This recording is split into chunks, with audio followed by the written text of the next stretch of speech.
Hey, good morning. So it's Brittany here, mental health advocate, talk host of Rise Above radio station, also author. Good morning. So you're catching me at the brink of rising and opening my eyes and enjoying a morning cup of tea. So I wanted to come on here today to share my morning thoughts um, because I'm all about raising awareness and being authentic and talking about real life things. And what I wanted to come on and share with you today is life lesson number 50,000.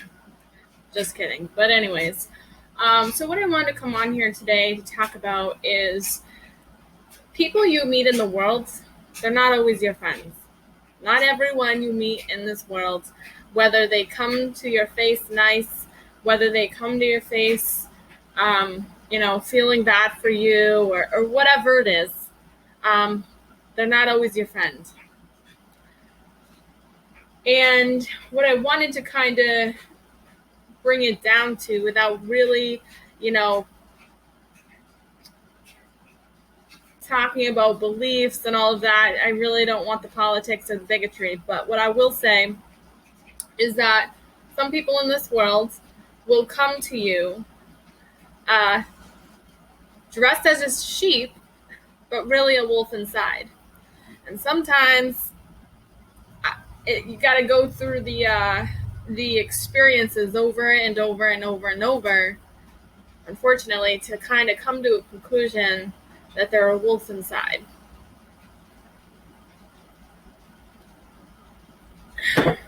Is it fair?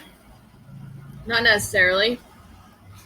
But what I can say is that once you start to kind of notice the patterns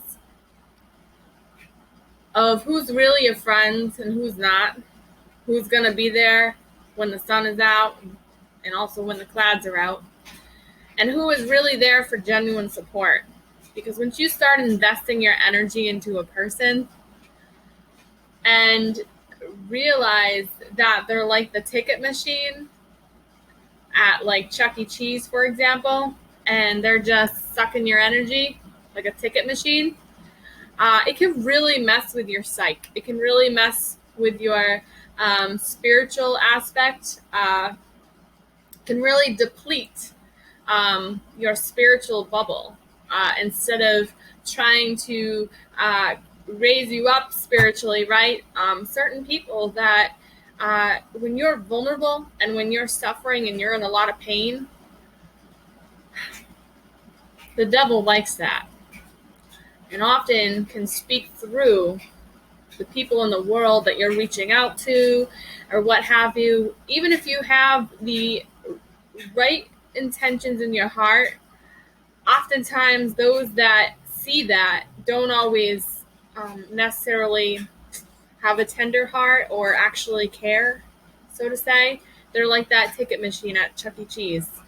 So I guess my message this morning, after I, slept on this and thought about it and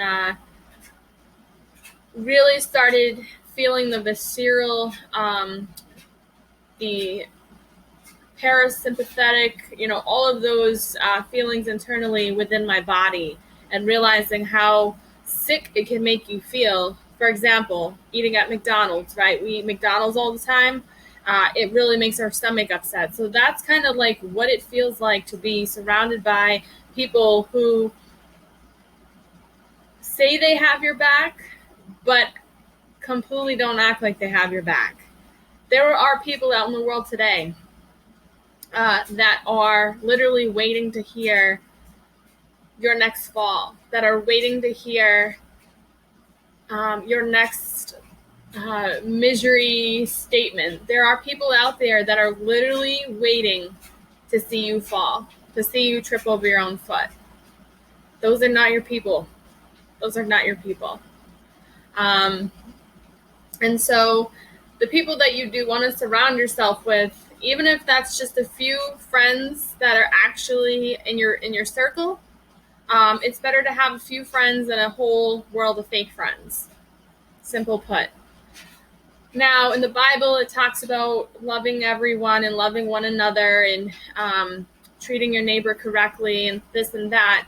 I think we can all do that, but I think kind of refraining investing spiritually into a person that is like a Chuck E. Cheese ticket master machine.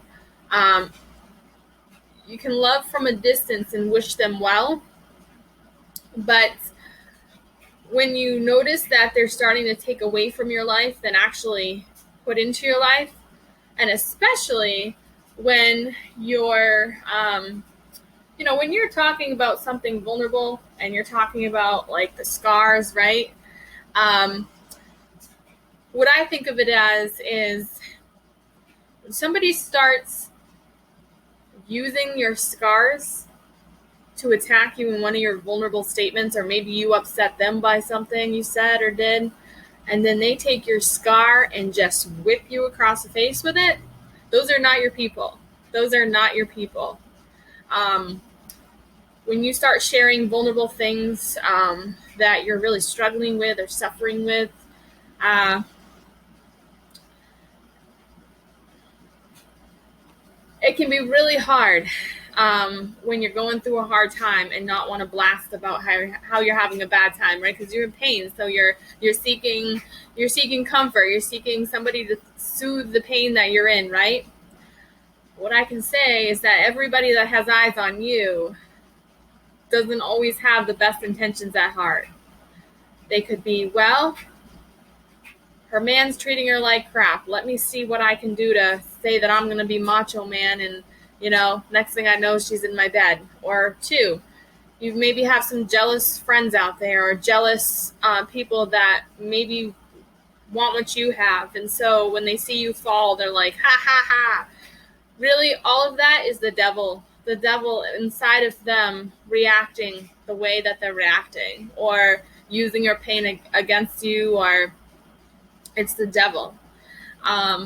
And it can be really hard to function in this world together when you have so much negative energy and a lot of people in pain. And if you really think about the root cause of it all, some of these people may have grown up in traumatic childhoods. Some of them, might be dealing with some of their own pain. So that's, it's just feeding into each other, and it's really not doing anyone any good. So what I would encourage you today is that if there is somebody in your life today that's never left your side, that's never literally left your side, and has given you the tough love, but in a respectful manner, in a healthy way, and not use your appearance or use your mistakes or things like that to literally crumble your soul. Because I think you can feel in your soul whether or not somebody's actually crushing it or somebody's raising it up. So I want you to kind of just pay attention to your intuition, your instincts. They're there for a reason, and to kind of take a look at who's in your life that could be a wolf dressed in sheep's clothing, because I think that's really previous to pay attention to, because you could literally right now be talking or oversharing to people that are literally waiting to see you fall. So I wanted to share that with you. It's unfortunate, and perhaps we can only pray for those people that are like that. But and oftentimes, they'll come at us and be like, well, I was just trying to help you, and I'm sick of hearing all the bad things and this and that. But it's really good to have sometimes not only our higher power, but a good friend when we are struggling, that we can go to when we need somebody just to vent about our difficulties. Because sometimes when you're alone dealing with those difficulties, physically alone, it can be really quite challenging to hold all that pain in. But at the same token, we also have to be aware of who is actually taking away from us, like the Chuck E. Cheese ticket master machine. So that is something I wanted to share. And we all have scars. We all have scars. And so I wanted to share this song with you before I hop off my morning life tip number 50,000. Of course they do.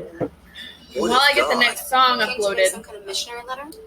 if you haven't checked it out yet, Let That Shit Go, mental health journal that I created. It's a nice journal to have, and it's a big hit at the locally handmade Fox Run Mall store. So I just wanted to share that with you.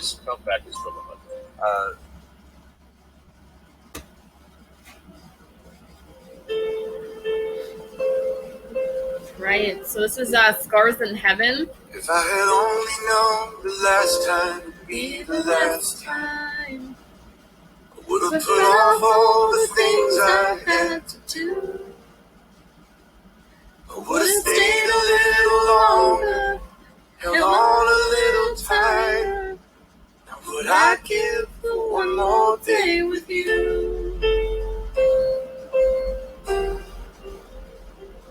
'Cause there's a wound here in my heart where something's missing, and they tell me that it's gonna heal with time. But I know you're in a place where all your wounds have been erased, and knowing yours are healed is healing mine. The only scars in heaven that won't belong to me and you. There'll be no such thing as broken, and all the old will be made new. And the thought that makes me smile now, even as the tears fall down, is that the only scars in heaven are on the hands that hold you now. I know the road you walked was anything but easy. You picked up your share of scars along the way. But now you're standing in the sun. You fought your fight and your races run. The pain is all a million miles away. The only scars in heaven that won't belong to me and you. There'll be no such thing as broken, and all the old will be made new. So I just wanted to share a little tidbit of that song with you. Again, that's Scars in Heaven. So what I will say at a Love and Light, that going forwards, I've done a lot of healing on myself, and still working on some things. And I, again, come on here to be authentic, as I like to advocate for mental health.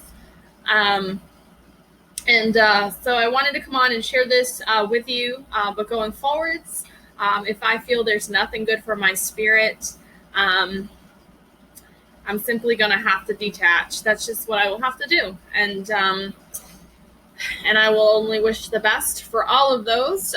But I've noticed over and over again that there are too many people that are wolves dressed in sheep clothing. And if that offends you, maybe that's just a little push in the right direction for you to kind of work on yourself. Because there could be things that are, I don't want to say demonic, but could be the devil acting through you onto others. And so maybe that's just a push in the right direction to recognize that if you are that type of person, perhaps maybe you're dealing with some jealousy, perhaps maybe you're dealing with some unresolved childhood trauma things. And so it's coming out in a devilish way instead of a supportive way. And so life is short. I know all of our clocks on our life are running out every day. And so so I think what I would suggest for all of that are watching also is to protect your energy, because honestly, when so many people are in your bubble of pain, because you're reaching out for help and, you're scared and, you're drowning and all these things, which I don't ask you to not talk about. That's not what I don't want to, come to a conclusion that we have to put a stigma on mental health and the pain and talking about it and all that. But I will say, big warning is that there are people out there that will suck that energy, and there will be somebody out in the world that is waiting to see you fall. So I ask that you kind of recognize that, and that you protect your energy, like I said, because when the wrong people or the wrong intentions are involved in your well-being, it can make your well-being worse, because the devil is involved. And so the devil likes to see you vulnerable and weak and wants to see you fail. And so when the devil gets in between the mix of two people or your group of friends, it can make your well-being completely worse. It can make you sick, like the McDonald's. So anyways, I wanted to come on and share that with you. Thanks for watching. Also, check out my other videos. I do have some poetry on there. Please subscribe to my channel. Also, I will put my website in the description below. So if you're interested in checking out any of my 5 published books, there's different places you can check out there. And also, if you're looking for a free source, I do have my book Chasing Fireflies in 3 New Hampshire public libraries: Dover, Manchester, and Portsmouth. Hope you all have a great day, and thank you so much for tuning in to my YouTube channel.